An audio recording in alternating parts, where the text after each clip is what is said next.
रामेश्वर शर्मा का एक बयान चर्चा का विषय बन गया। एक कार्यक्रम में संबोधन देने के दौरान उन्होंने अकबर और जोधा की शादी से जुड़ी ऐसी बात कह दी जिससे राजपूत समाज के लोग नाराज हो गए। उनका गुस्सा भड़का तो इस पर सियासत भी तेज हो गई। एमपी के सागर में धर्म संवाद कार्यक्रम के दौरान बीजेपी विधायक रामेश्वर शर्मा ने सत्ता की लालच को समझाने की कोशिश में अकबर और जोधा की शादी की ऐसी मिसाल दी कि विवाद खड़ा हो गया। रामेश्वर शर्मा ने कहा कि अकबर और जोधा के बीच प्यार नहीं था, बल्कि उनकी शादी सत्ता के लिए समझौता थी। जोधा बाई से रिश्ता किसने किया? कोई आई लव यू नहीं था। जोधा बाई और अकबर में क्या था? लव था, मोहब्बत थी, कॉलेज में साथ पढ़े थे, कहीं मिले थे, कॉफी हाउस में, जिम में। जब लोग सत्ता के लोभी हो जाएं और सत्ता को चाहने के लिए बेटी को दांव पर लगा दे, ऐसे लुटेरों से भी सावधान रहो जो तुम्हारे हैं पर धर्म को धोखा दे सकते हैं। जोधा बाई राजपूत परिवार से थी, लिहाजा राजपूत समुदाय को रामेश्वर शर्मा की अकबर और जोधा की शादी को समझौता बताने वाली बात रास नहीं आई और उन्होंने बयान पर सख्त ऐतराज जता दिया। क्षत्रियों ने लाखों की संख्या में अपने सर कटाए हैं, देश की रक्षा में, हिंदुत्व की रक्षा में और अपने समाज की रक्षा में। जिस समाज में समाज के सभी वर्ग आते हैं, क्षत्रियों ने कभी भी इसमें कोई भेदभाव नहीं किया। बहुत ही दुख का और क्षोभ का विषय है कि एक राजनीतिक व्यक्ति जो कि एक निर्वाचित पद पर आसीन है, वो ऐसी बात कहे। भोपाल के हुजूर से बीजेपी विधायक रामेश्वर शर्मा का जब जोधा अकबर से जुड़ा बयान सामने आया तो सियासत गरमाते देर नहीं लगी। इस मुद्दे पर राजपूत समाज ने तीखी नाराजगी जाहिर की और कांग्रेस भी इस मुद्दे पर शर्मा के बयान पर खासी एक्टिव नजर आई। जब बयान पर बवाल बहुत बढ़ने लगा तो रामेश्वर शर्मा ने भी फौरन माफी मांग ली। रामेश्वर शर्मा के बयान को कांग्रेस ने हिंदुओं का अपमान करार दिया, जबकि रामेश्वर शर्मा ने मुगलों की फूट नीति को समझाने की कोशिश करने वाली दलील दी और बयान पर माफी भी मांग ली। प्रदेश के पूर्व प्रोटेम स्पीकर रामेश्वर शर्मा अपने उलझुल बयानों के लिए जाने जाते हैं। खुद को हिंदू समाज का रक्षक बताते हैं, लेकिन हिंदू समाज का ही अपमान करते हैं। इसके पहले वो सिंधी समाज के बारे में अपमानजनक टिप्पणी कर चुके हैं। अब क्षत्रिय समाज, राजपूत समाज के बारे में उनकी टिप्पणी सामने आई है। किस प्रकार जोधा बाई का मजाक उड़ा रहे हैं, किस प्रकार राजपूत समाज का मजाक उड़ा रहे हैं। के वंशजों से हाथ जोड़कर प्रार्थना करता है कि ठेस पहुंचाना मेरा काम नहीं है, आप मुझे माफ करें, मैं आपसे क्षमा चाहता हूं। मुद्दा मुगलों और अकबर से जुड़ा था तो बीजेपी ने एक बार फिर इतिहास में अकबर को महान बताने वालों पर निशाना साधा। रामेश्वर जी ने जो कहा है उसके भाव को समझना चाहिए। कई बार शब्द संचय में, व्याख्या में गड़बड़ हो जाती है, लेकिन भाव यही है उसका कि हिंदुओं के साथ विशेष प्रकार से क्षत्रिय जो हमारे राजा होते थे, उन राजाओं के परिवारों को लज्जित करने के लिए मुगलों के जो षड्यंत्र का शिकार जोधा देवी भी हुई थी, ये बात सच्चाई है। और उनको कोई शहर से स्वीकार नहीं किया था हमारे समाज ने, हिंदू समाज ने या राजपूतों ने, कि जोधा अकबर की हो जाएंगी। अकबर ने एक षड्यंत्र किया और अकबर ने अपमानित करने के लिए हमारे समाज को, हिंदू समाज को, ये सारा षड्यंत्र किया। इसलिए बहुत स्पष्ट है कि अकबर को हम महान नहीं मान सकते। रामेश्वर शर्मा की सियासी पहचान एक हिंदुत्ववादी नेता की मानी जाती है और फिलहाल उनके एक बयान से मध्य प्रदेश की सियासत गरमाई हुई है। मध्य प्रदेश विधानसभा के प्रोटेम स्पीकर रह चुके रामेश्वर शर्मा के माफी मांगने के बावजूद मामला शांत होता नहीं दिख रहा। राजपूत समुदाय के लोगों ने उनके खिलाफ कई जगहों पर प्रदर्शन किया तो वहीं नाराजगी सोशल मीडिया पर भी नजर आई। दिल्ली में एक बड़ी गैंग वॉर की आशंका है और ये आशंका यूं ही हवा में नहीं तैर रही, बल्कि बीते एक हफ्ते के दौरान जिस तरह से कोर्ट से लेकर सड़क तक खुलेआम शूटआउट हुए और उन शूटआउट में मारे गए गैंगस्टर के गुर्गों ने जिस तरह सोशल मीडिया में कुछ मैसेज वायरल किए हैं, उन्हें देखकर ऐसा लगता है कि दिल्ली में गैंग वॉर का खतरा मंडरा रहा है। दिल्ली के रोहिणी कोर्ट कैंपस में हुए शूटआउट की गूंज दिल्ली पुलिस को अब रह रहकर सुनाई देती रहती है, लेकिन दिल्ली पुलिस की परेशानी है ये मैसेज। मिस यू गोगी भाई, हम चुप बैठे हैं, इसका मतलब ये नहीं कि हम मर गए। जल्दी धमाका होगा, नई जंग की शुरुआत। सड़कों पर खून नहीं सूखेगा। जंग के नियम बदल चुके हैं। ये मैसेज सोशल मीडिया पर वायरल किए जा रहे हैं और ये दिल्ली पुलिस के लिए सिरदर्द बन गए हैं। जो असल में मैसेज तो नहीं, धमकी कही जाए तो ज्यादा ठीक होगा। ये धमकी सोशल मीडिया पर वायरल होकर दिल्ली पुलिस के पास तक पहुंची और उसके बाद से ही ये आशंका फिजा में तैर रही है कि दिल्ली में एक बार फिर गैंग वॉर के बादल मंडरा रहे हैं। 24 सितंबर को राजधानी दिल्ली की रोहिणी कोर्ट के रूम नंबर 207 में टिल्लू गैंग के बदमाशों ने नामी गैंगस्टर जितेंद्र गोगी की उस समय हत्या कर दी थी जब उसे कोर्ट में पेशी के लिए लाया गया था। 24 सितंबर को रोहिणी कोर्ट रूम में गैंगस्टर जितेंद्र उर्फ गोगी की हत्या की गई थी। इस शूटआउट के दौरान 11 गोलियां कोर्ट में चली थी। उन गोलियों की आवाजें अभी ढंग से थमी भी नहीं थी कि नजफगढ़ में एक बार फिर गोली चली और मंजीत महल गैंग के एक बदमाश को दिल्ली के कुख्यात गैंगस्टर नंदू गैंग के बदमाशों ने मार गिराया। लेकिन अब बात दिल्ली में गैंगवार के मंडराते बादलों की हो रही है, क्योंकि सोशल मीडिया पर वायरल मैसेज धमकियों से भरे हुए हैं, जिसमें गैंग एक दूसरे पर हमला करके सड़कों को खून से लाल करने की धमकियां दे रहे हैं। दरअसल कोर्ट के भीतर गैंगस्टर गोगी की हत्या के बाद सोशल मीडिया पर वायरल हो रहे मैसेज ने दिल्ली पुलिस की चिंता बढ़ा दी है, क्योंकि पुलिस जानती है कि गोगी का मर्डर दिल्ली में गैंगस्टरों के बीच में होने वाली गैंग वॉर का नतीजा थी और गोगी की हत्या का आरोप उसके सबसे बड़े दुश्मन सुनील मान और टिल्लू ताजपुरिया पर लगा है। इस दौरान दिल्ली पुलिस को शुरुआती जांच में जो पता चला वो तो और भी ज्यादा हैरत में डालने वाला है। मंडोली जेल में बंद टिल्लू ने ही गोगी की हत्या की साजिश रची थी। इस साजिश के तहत उसने अपने गैंग के गुर्गों उमंग और विनय यादव के पास सुपारी किलर भेजे थे। पुलिस ने शूटआउट के बाद गोगी की हत्या करने आए सुपारी किलर को भी मार गिराया था। शक है कि वायरल मैसेज के पीछे लॉरेंस बिश्नोई और काला जठेड़ी गैंग का हाथ हो सकता है। पुलिस के सूत्रों की माने तो सोशल मीडिया पर वायरल हो रहे धमकी भरे मैसेज गैंगस्टर गोगी के साथ ही रहे गैंगस्टर काला जठेड़ी और लॉरेंस बिश्नोई गैंग की तरफ से वायरल किए जा रहे हैं, क्योंकि कुछ मैसेज के बाद लॉरेंस बिश्नोई और काला जठेड़ी लिखा हुआ मिला। हालांकि इस बात का अंदेशा पुलिस को पहले से ही हो रहा था कि दिल्ली में अब सक्रिय गैंग के बीच वर्चस्व की लड़ाई की वजह से गैंग वॉर की वारदात बढ़ सकती है।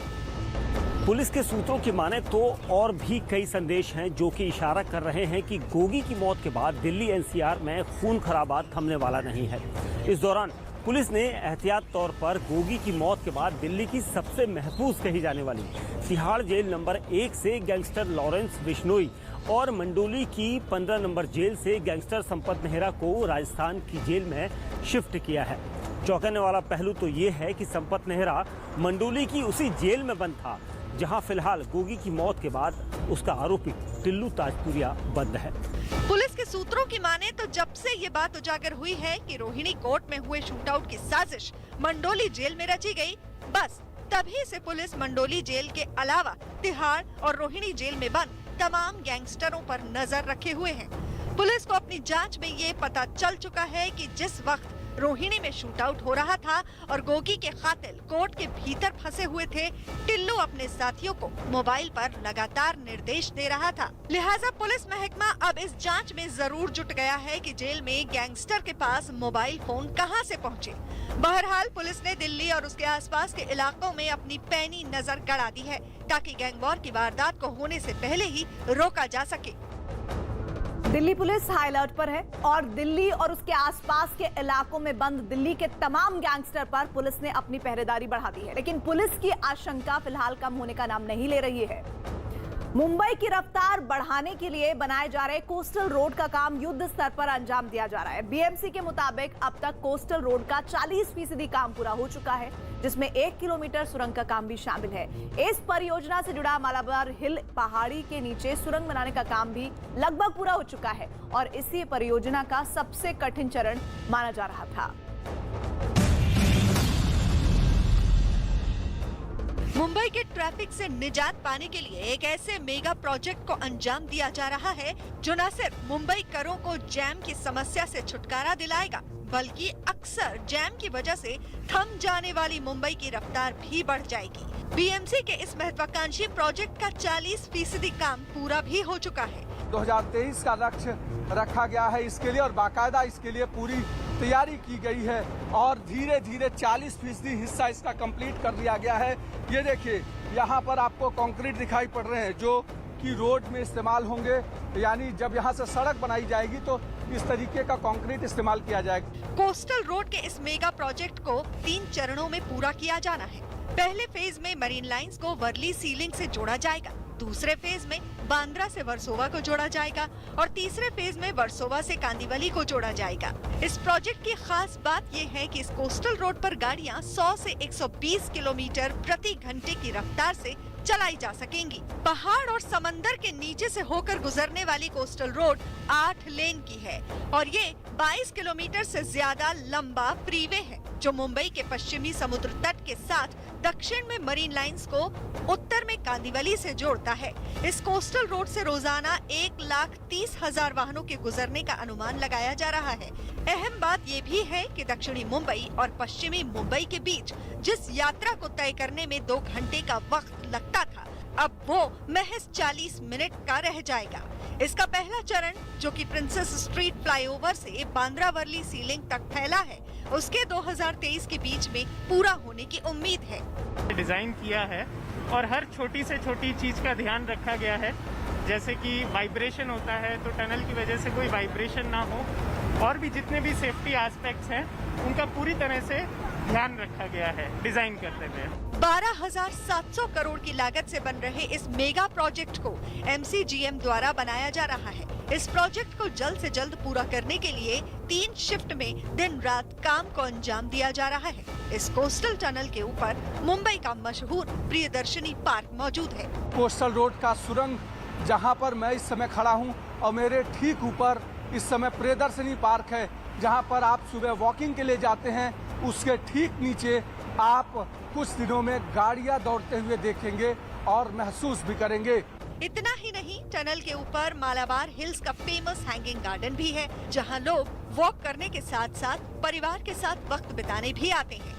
मालाबार की पहाड़ी के नीचे भी सुरंग बनाने का काम लगभग पूरा हो चुका है। BMC का जो ड्रीम प्रोजेक्ट है कोस्टल रोड, उसका टनल का हिस्सा, यानी यहाँ से टनल शुरुआत होती है और मैं इस समय 10 मीटर नीचे खड़ा हूँ और मेरे नीचे भी 10 मीटर है। इससे आप अंदाजा लगाइए कि करीब 20 मीटर नीचे ये पूरी सुरंग बनाई जा रही है, जहाँ से गाड़ियाँ भर्राटे के साथ 100 किलोमीटर प्रति घंटा के स्पीड से दौड़ेंगी। टनल के करीब 1 किलोमीटर की डिस्टेंस पर ठीक ऊपर मुंबई का बाबुलनाथ मंदिर और किला चंद गार्डन है। मैं इस समय जहाँ पर खड़ा हूँ, ये किला चंद गार्डन का हिस्सा है, यानी बाबुलनाथ मंदिर के ठीक बगल में जो गार्डन बनाया गया है उस हिस्से के नीचे खड़ा हूँ मैं।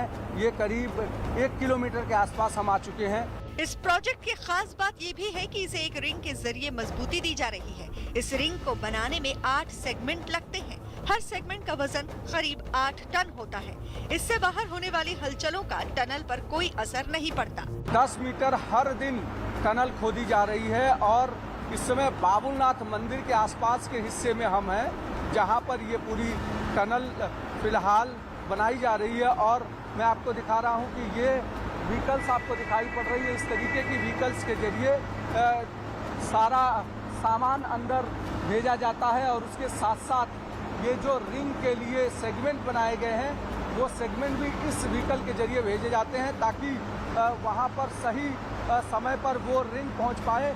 दावा किया जा रहा है कि मशीनों के जरिए रोजाना 10 से 12 मीटर सुरंग बनाई जा रही है। जाहिर है BMC का ये महत्वाकांक्षी प्रोजेक्ट करोड़ों लोगों के लिए वरदान साबित होने वाला है। लोगों को न सिर्फ जैम से मुक्ति मिलेगी बल्कि ईंधन की भी बचत होगी। यही वजह है कि मुंबईकरों को इस कोस्टल रोड का बड़ी ही शिद्दत से इंतजार है। दुनिया में कई ऐसी कुदरती चीजें हैं जो अपने अंदर कई राज छुपाए हुए हैं। खाड़ी देश यमन में ओमान की सीमा के पास मौजूद ऐसा ही सैकड़ों फीट गहरा और बहुत गड्ढा है जिसे नर्क का कुआं कहा जाता है। अब तक ये सवाल सबसे बड़ा सवाल बना हुआ था कि सैकड़ों फीट गहरे कुएं में आखिर क्या है। इस राज से पर्दा उठाने के लिए ओमानी खोजकर्ताओं का एक समूह इस कुएं में उतरा और जो कुछ उन्होंने देखा उसे जानकर दुनिया हैरान है।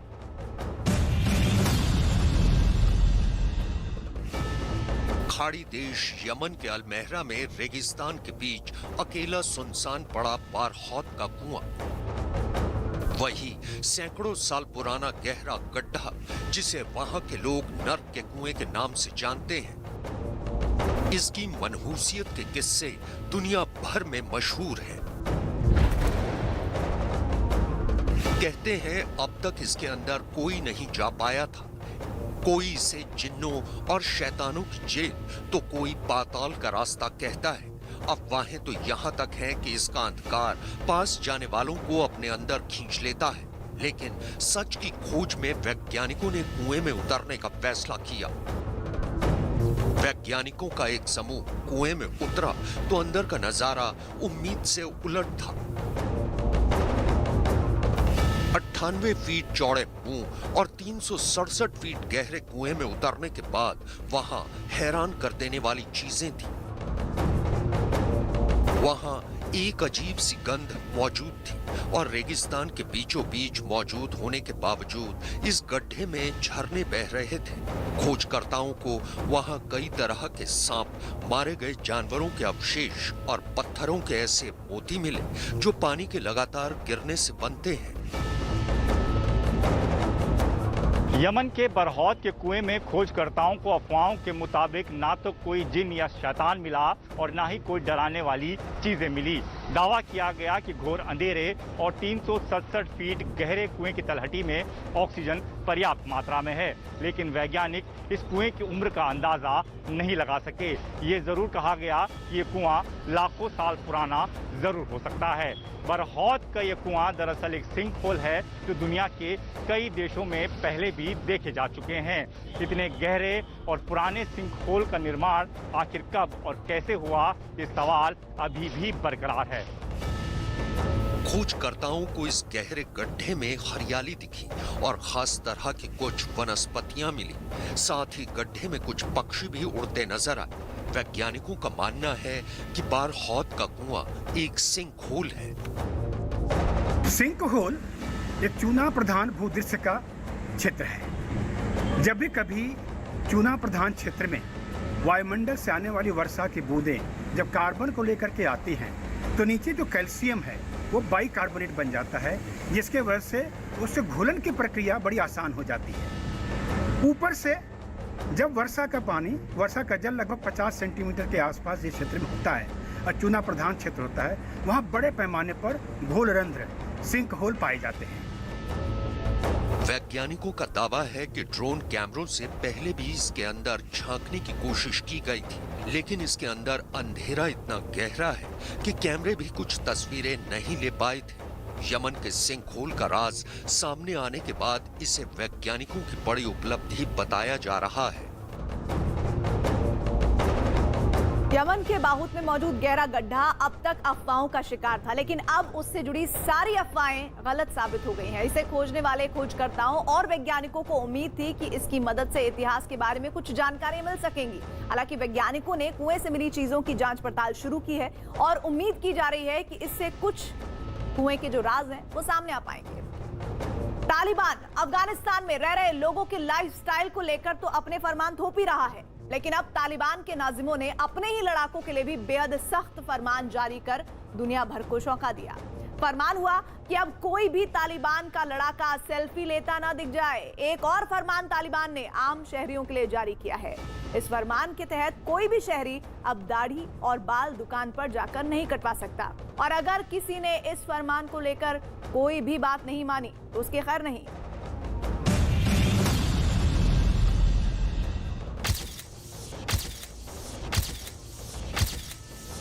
ऐसी ही तस्वीरों को देखकर तालिबान का निजाम बेहद गुस्से में है। अफगानिस्तान में तालिबान के कब्जे के बाद ही सोशल मीडिया पर ऐसी तस्वीरों की बाढ़ सी आ गई थी। ये तस्वीरें देखने में बेशक मामूली हों, लेकिन इन्हीं तस्वीरों को देखकर तालिबान के आला लीडर खुद को शर्मसार महसूस कर रहे हैं। वॉल स्ट्रीट जर्नल की एक रिपोर्ट के मुताबिक तालिबान ने अपने लड़ाकों को एक हिदायत दी है, जिसमें यह कहा गया है कि तालिबान के लड़ाके सार्वजनिक स्थल पर या टूरिस्ट प्लेस पर जाकर फोन से सेल्फी लेना बंद करें।